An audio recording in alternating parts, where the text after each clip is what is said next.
When you start 7th grade, making friends isn't always an easy task. So when I easily befriended this girl, I thought 7th grade was going to be smooth sailing. I was wrong.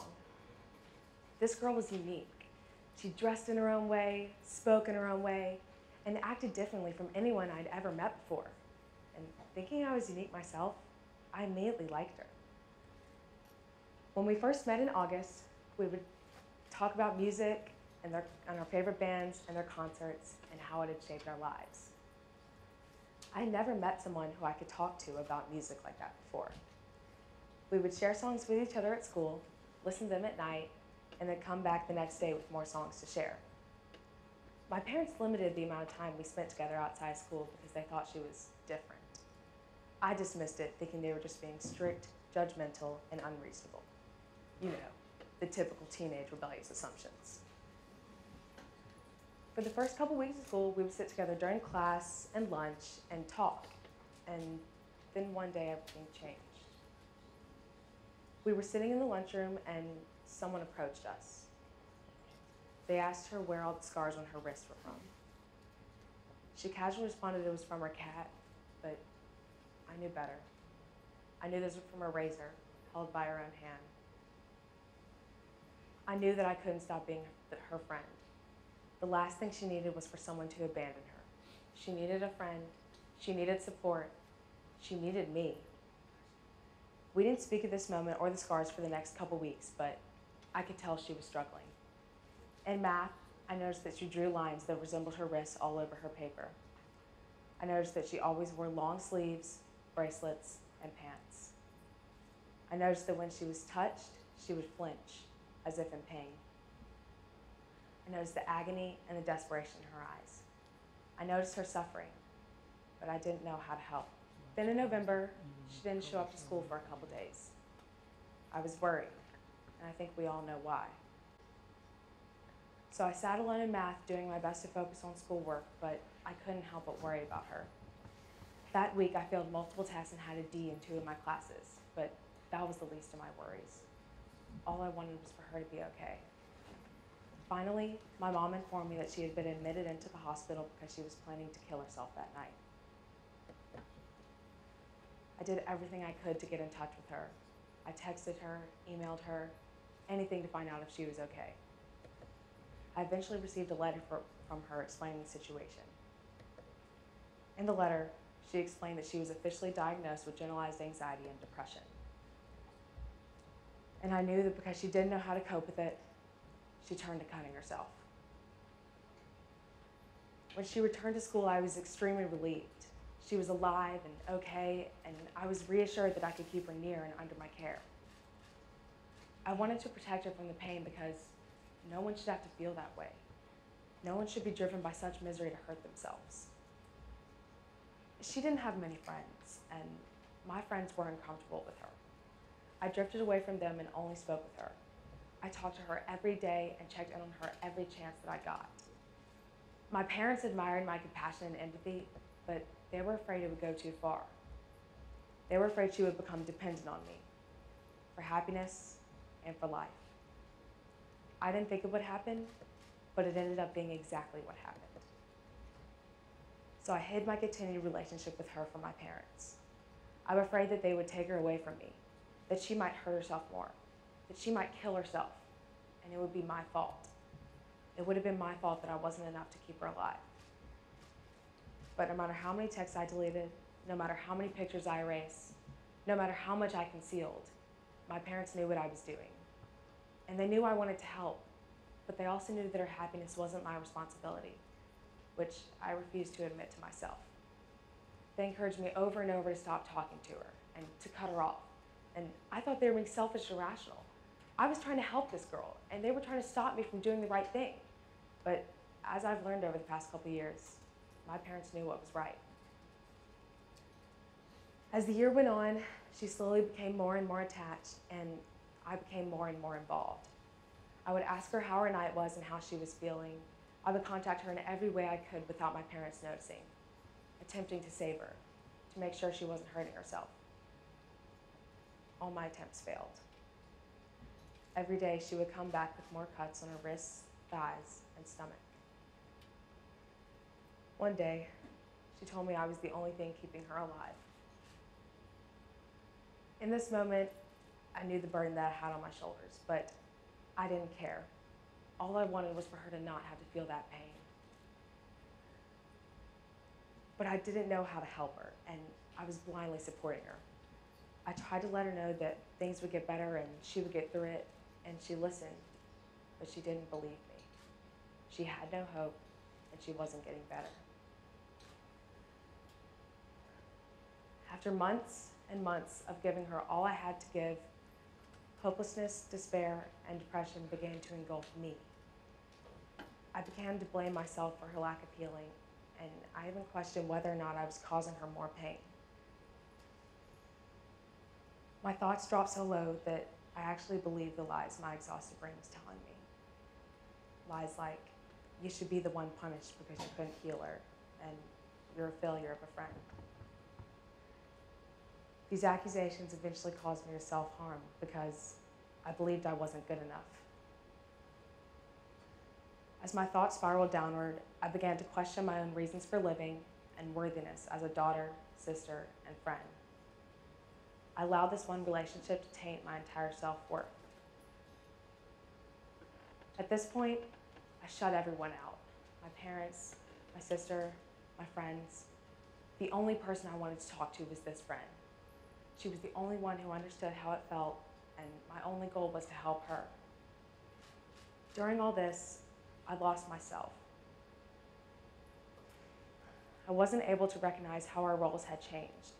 I was solely looking to her for support, whereas in the beginning, she looked for that from me. Finally, her parents forced her to go to a therapist.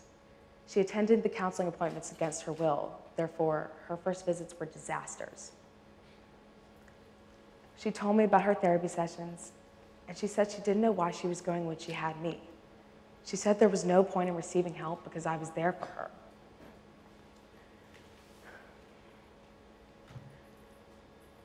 Finally, she met with a therapist who actually began to help her a lot. She told me about her therapy sessions and about how she felt much better afterwards. I watched her slowly get better and better. I noticed her cuts healed and her spirits lifted. During this time, I had the opportunity to help myself. I gave in to my parents' relentless suggestions of therapy and allowed them to schedule some counseling appointments for me. Meeting with this therapist and talking it out really helped. Her insight and advice gave me a whole new perspective on the entire situation. I realized that my friend's happiness and well-being weren't my responsibility. I allowed this therapist to help me because she was an outside source. And she didn't try to completely detach me from my friend like my parents and other friends tried to do. After many sessions, I finally realized that the relationship wasn't beneficial for either of us. My therapist helped me see that I couldn't provide the kind of support my friend needed. As my therapy continued, I began to reconnect with my parents, sister, and friends, and disconnect from this friend. I was able to accept the disconnecting, for I knew she was getting the appropriate help that she needed. It was better for us to be apart, so over the summer, I stopped talking to her altogether. As I bring my story to a close, I'm thankful to share that although we ended our relationship, we're both healthy. I share this story because I know I'm not the only one who's experienced this. I spent my entire 7th grade year trying to help this girl whom I didn't have the tools to help. I tried everything I could to make her happy. I listened, I understood, I empathized because she needed the support from a friend, but that wasn't enough to cure her illness.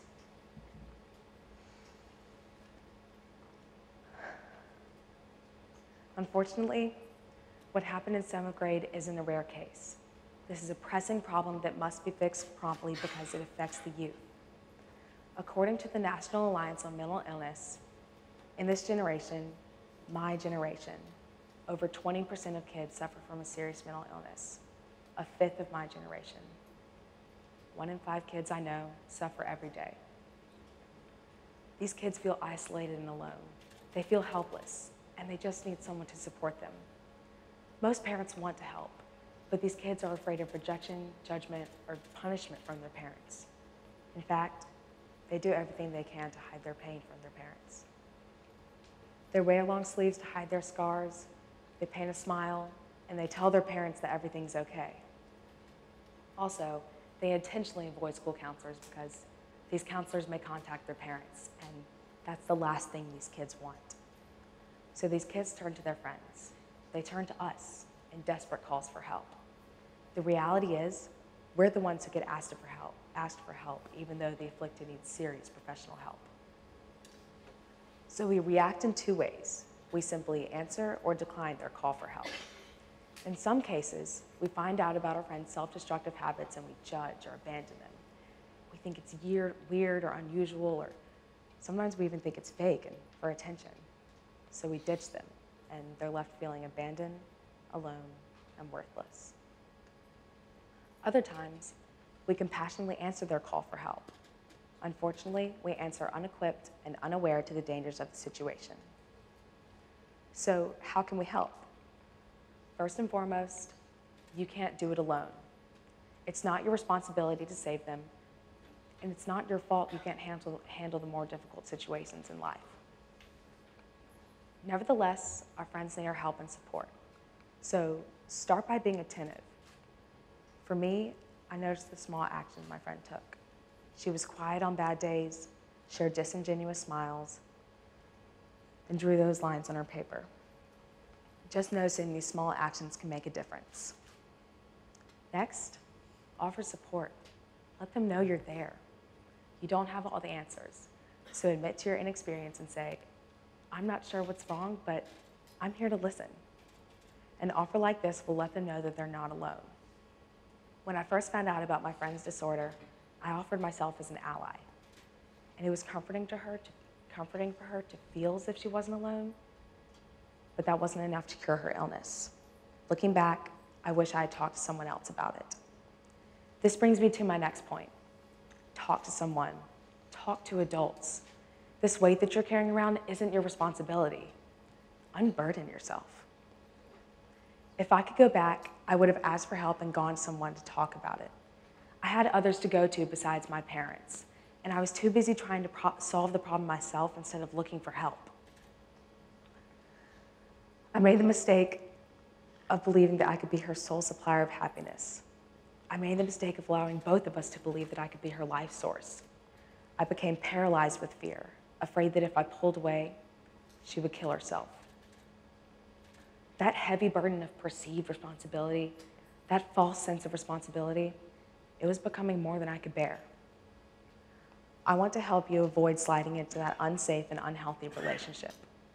But I also want you to be there for your friends. These kids don't know how meaningful they are, and they don't want to live. They think that the earth would still rotate, the sun would still come out, and the stars would still shine if they died. They don't know how much they've contributed to the world, and they don't know who will weep if they die. They don't know how many lives they've touched. These kids feel worthless and alone, and they need to know that they're loved. This is our responsibility, not to provide their happiness, not to cure them. Our responsibility is to let them know that they're loved without losing yourself. Thank you.